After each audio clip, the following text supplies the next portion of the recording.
ये बहुत अच्छी तरह से समझ लेना चाहिए कि बस जिस ज्ञान के साथ में अज्ञान मिला हुआ है वह ज्ञान ज्ञान है ही नहीं, वह ज्ञान ही है।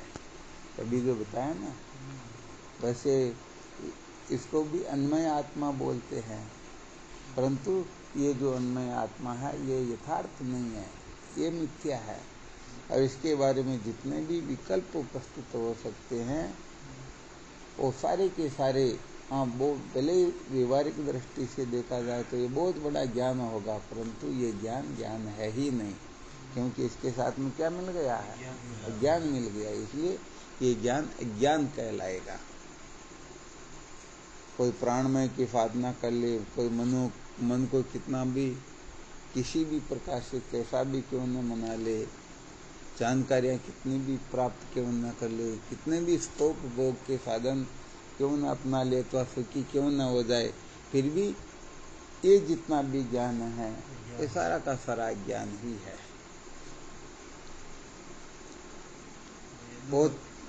होता क्या है कि जैसे हम इस मोबाइल को देख रहे हैं और चर्चा कर रहे किसी अन्य वस्तु की, तो ये तीनों अलग अलग हो गए ना।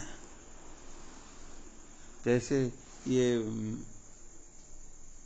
मोबाइल हाथ में लिया हुआ है, आंखों से इसको देख रहे हैं, शब्द से इसका उच्चारण कर रहे हैं, मन से संकल्प विकल्प हो रहा, बुद्धि से जानकारी आदि हो रही, ये सब अलग अलग जगह पर है या नहीं?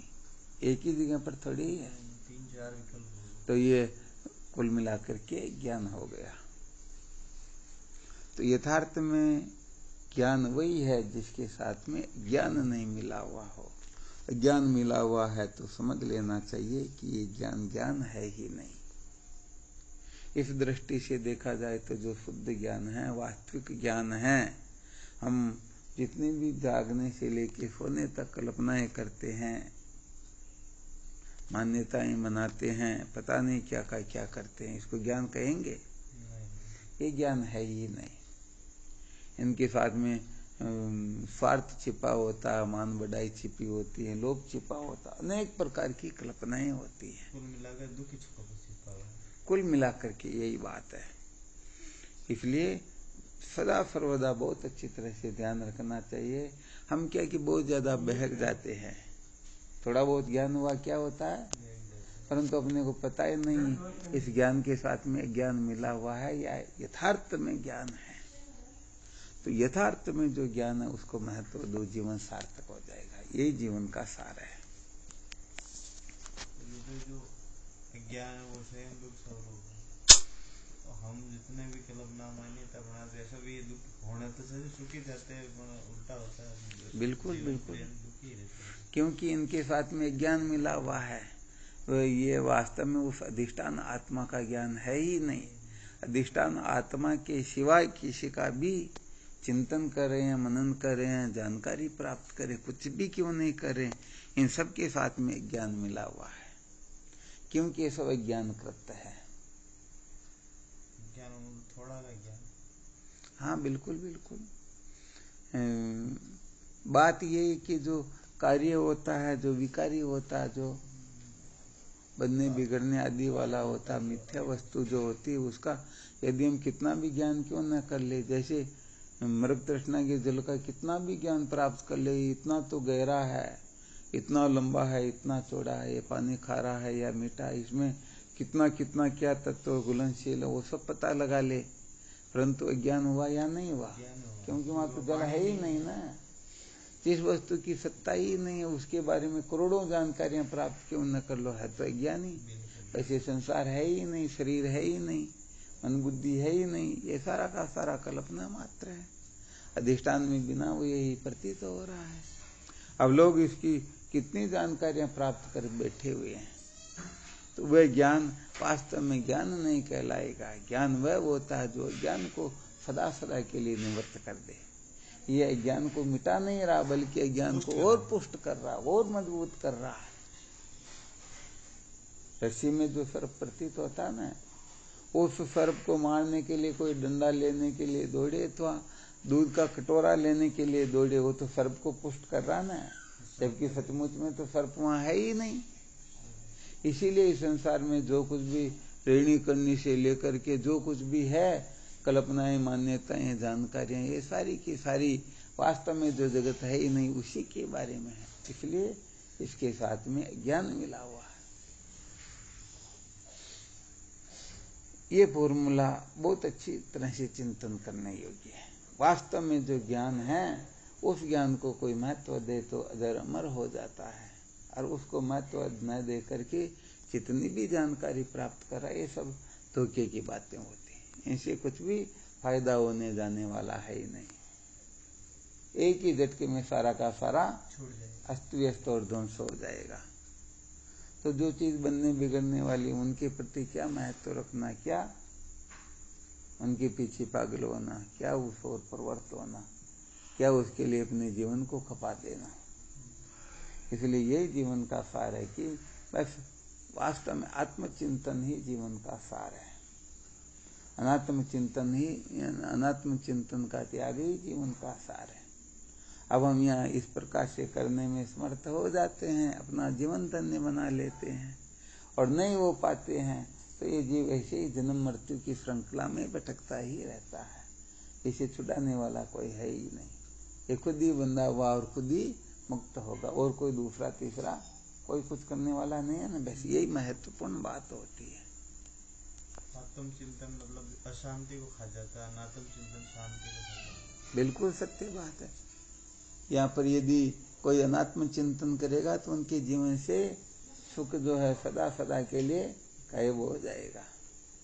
क्योंकि अनात्म चिंतन करने वाला कब सुखी हुआ, और आत्मचिंतन करने वाले को किसी में है सामर्थ्य जो दुखी कष्ट के। अनंत कोटि ब्रह्मांड की समस्त शक्तियां मिल करके भी उसे दुखी करना चाहिए, फिर भी अरे आकाश में चाहे कितना भी कुछ का कुछ कीचड़ ऊंचालो, कुछ भी करो ना, वो कभी मलिन होता है क्या? क्योंकि उसे स्पर्श ही नहीं कर सकता। तो बस इस प्रकार के चिंतन को महत्व दो। कुल मिलाकर के ये छोटी छोटी बातों के पीछे जो पागल हो रहे होते हैं ना, ये कोई जीवन का सार नहीं है। 24 घंटे बेल बने हुए और भोजन का भी टाइम नहीं है, भोजन भी नहीं कर पा रहे, तो फिर क्या है? इसी प्रकार से संसार में 24 घंटे बेल बने हुए, सत्संग के लिए समय ही नहीं है। अरे जीवन तो सत्संग के लिए मिला हुआ ना, तो फिर इसका मतलब संसार अपने लिए इतना महत्वपूर्ण हो गया। ऐसे इसी को ज्ञान कहते हैं।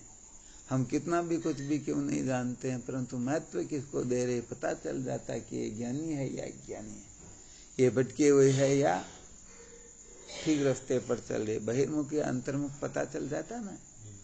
तो अपने को कुल मिलाकर के अपने जीवन के वास्तविक लक्ष्य को प्राप्त करने में कभी प्रमाद नहीं करना चाहिए, कभी गड़बड़ नहीं करना चाहिए, तभी सचमुच में जीवन सार्थक हो सकता है। और कोई शंका हो तो पूछ लो। ये चिंतन ही मतलब सार है। बस ये चिंतन ही जीवन का सार। जैसा जैसा आपका चिंतन होगा वैसे वैसे आप हो जाओगे।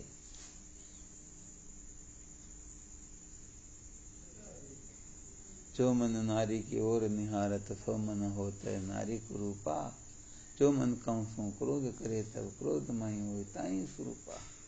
जो मन माया ही माया रटे नित, तो मन बूढ़त माया के कूपा। सुंदर जो मन ब्रह्म विचारत, सो मन होता है ब्रह्म स्वरूपा। बस बात यही कि आप जैसा चिंतन करोगे वैसा ही हो जाओगे।